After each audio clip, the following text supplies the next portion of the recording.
Big Ten, the best conference in college football. Welcome into the Voice of College Football. Appreciate you stopping by for the best in discussion, debate, and analysis. I do not make that opening statement as a fact. There is certainly support. There is evidence. There is strong evidence, more so than for 15 to 20 years in this sport, that the SEC is not the best conference. Please check out the video on the SEC, but the Big Ten is the best conference. Certainly, we look at the national championship game, the national semifinals, and look at those two teams that elevated to those positions, Penn State and Ohio State, and of course Oregon, the only undefeated team in college football during the regular season, but that's the top of the conference. We measure the conference here at the Voice of College Football top to bottom, and we go by the metrics. We put it into context, so you're going to see things that you've not seen before in regards to seedings of the conferences, because it matters whether, let's say, Ohio State goes out and defeats, like they did, Texas. Well, that's a monumental win, not just because it was in the college football playoff, but for our evaluation, it's huge. They beat the top seeded and SEC runner-up in the championship game. But if Ohio State beats Vanderbilt, well, then that win's not as much and shouldn't be weighted as much for the conference, obviously. So the seedings matter, and this is going to be an interesting comparison between, we know that the SEC and the Big Ten are the two best, but please watch the final video because we rank all the conferences, and we're going through seedings, we're going through wins and losses, of course, against the Power Five and the Group of Five and the FCS, measuring those wins based on seed differences. So when Ohio State beats Notre Dame, Tennessee, and Texas, obviously a lot of weight should be given to that. But when Oregon, a 2 seed in the Big Ten, and arguably the 1 seed, of course, during the regular season, beats Oregon State or somebody like that, well, less weight given to that one. We look at winning percentages during these games. We look at point differentials. Let's roll it out here. Here we go for the Big Ten. 16-16 against the Power Five, and this is the way the seedings work in the Big Ten. Yes, Oregon won the Big Ten championship, and they were undefeated, and they were clearly the number 1 seed, going 10-0 to that point. But because of the Ohio State win in the rematch and the resounding nature of that win, and Ohio State marching on to the Big Ten or the national championship, then that's what gives Ohio State the number 1 seed. Otherwise, if Ohio State would have won that game in the playoff, let's say 34-31 or similar to the Oregon win, and then they would have lost the next game, then I'd probably stick with Oregon as being the number 1 seed. But Ohio State has earned number 1 seed status in the Big Ten. Oregon's 2, Penn State 3, Indiana 4. This is all pretty clear cut to this point. Illinois at 5, Iowa 6, Michigan 7. Got to differentiate between Michigan and Minnesota. Both 5 and 4. Michigan won the game between the two teams. USC at 9. They won over Rutgers by 3 scores head-to-head, and on down the line, Rutgers beat Washington. They all had the same record at 4 and 5. UCLA 12, Nebraska 13, Michigan State at 14. Number 15 is Wisconsin. Boy, have they fallen. Number 16, Northwestern, coming off that 8 and 5 2023. They have obviously tumbled. Maryland tumbled after back-to-back 8 and 5 and bowl wins. They go to number 17 after a 4-8 campaign, and Purdue is just, they're in another universe. You could have, like, instead of 18 next to Purdue's name, you could have 180. They were that bad. Now let's look at the Big Ten wins. And again, we're going to give emphasis to the seedings. It looks like this. Ohio State, 3 big wins outside the conference. They beat Notre Dame, Tennessee, and Texas. You see the seedings there.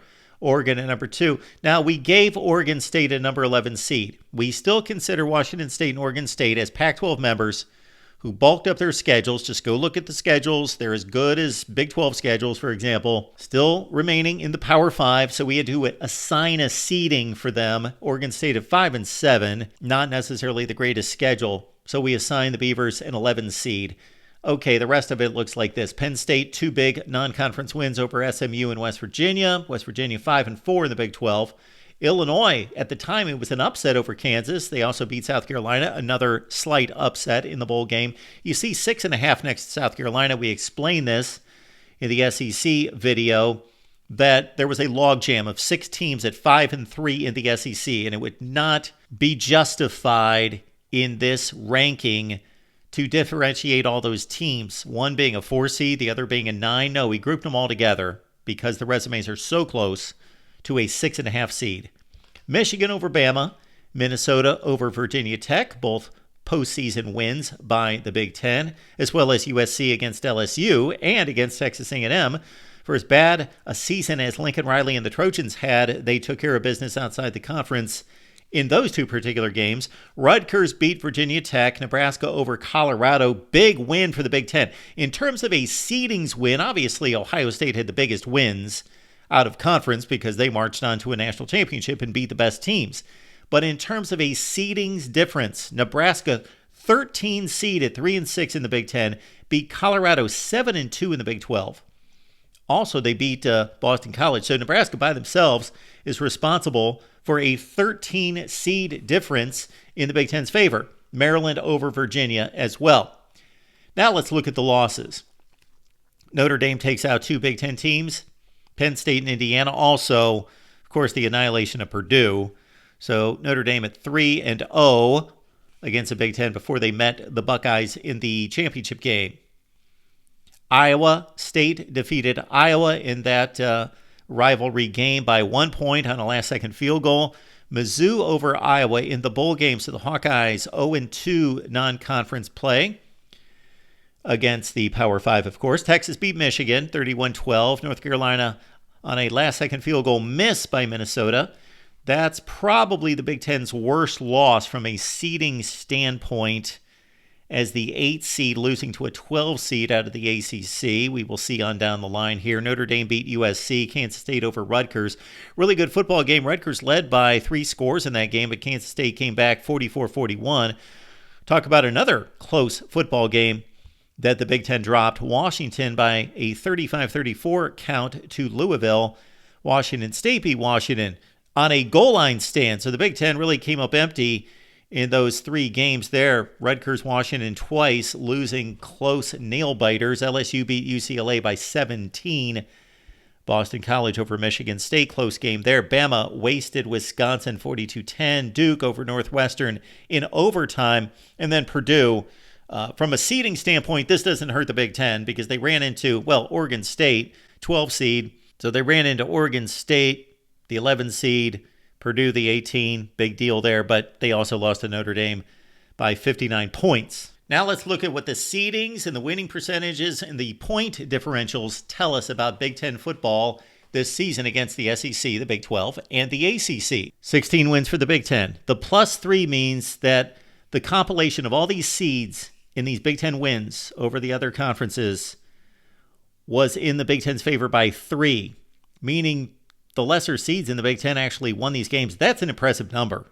When we compare the entire conference landscape, you're going to see that's an impressive number by the Big Ten, bolstered by Nebraska. We mentioned their 13 seed difference, so that's what that is. If those were just the 2 Nebraska wins over Colorado and Boston College, that would be a +13. So we're trying to show the positive nature of that figure rather than there being a 3 seed difference. In the losses, the Big Ten lost 16 against the Power 5, +79.5. That means that those Big Ten seeds were 79 seeds lower in those 16 games. So an average of 5 seeds lower per game than their counterparts. Well, they lost all the games, but it was pretty understandable. Really, the worst losses by the Big Ten, Iowa, Mizzou, that was a like-seeded matchup. Again, Minnesota's a 4-seed favorite over North Carolina, lost. But besides that, no real bad losses by the Big Ten against the other 3 conferences. Let's go to point differential. In 16 wins, the Big Ten won by 225 points. That's an average of 14.1. They lost 16 games by 12.3 points per game. And not to make a big deal out of this, because it's only one game, but those 16 losses got really skewed by Purdue losing by 59 points to Notre Dame. That 12.3 would have been 9.1. But it counts. All right, in the wins for the Big Ten, their collective 16 teams that won all of these games had a winning percentage of 70%. They had a winning percentage in the conference of 60%. Even. Those teams that won the 16 games for the Big Ten won 70% of their games, and defeated teams that won just over 62% of their games, but won all 16 straight. Now, this is a figure that you're not going to see anywhere else. Big Ten teams won 60% of their games in the conference. They defeated teams outside the Big Ten that won 62% of their games. And they're pulling off 16 consecutive wins. That's a important and weighty stat on the Big Ten's favor. Losses. Look at this. The Big Ten teams that lost games were the worst teams in the conference. They only went one game over 500. That is much less than the other conferences in the games that they lost. There's a lot of Purdue, Northwestern, Wisconsin, Michigan State, UCLA wrapped up in that number because those teams also only won 45% of their games in the Big Ten. Now, they did lose 16 consecutive games, but it's understandable the teams that are 500 and only winning 45% of their games in conference would lose to teams that had a 722 winning percentage and 622 in conference play in the SEC, the Big 12, and also the ACC, of course. And that does not even take into account the 3 games by Notre Dame winning over the Big 10. And that's reflected, obviously, in the overall record. Let's add it all up. And again, you're going to have to wait for the final video, which is coming up next. So be looking out for that, where we compare all the conferences. So right now, it's got a certain look to it. But until we make the comparisons between the other conferences, then we will truly get a feel for who played the best football. And the Big Ten, again, in looking at these winning percentage and seeding differences, really played some strong football beyond their 16-16 record against the other 3 conferences. There we see it, group of 5, the Big Ten was the only conference. I stated this incorrectly in the SEC video. I made amends for it. Check out the pinned comment. The Big Ten went 23-0 against a group of 5, only conference to go undefeated. Everybody went undefeated against the FCS. No big upsets for the FCS this season. Add it all together, the Big Ten went 51-16 against all of college football. There you have it right here at the Voice of College Football. We've got all sorts of Big Ten coverage for you.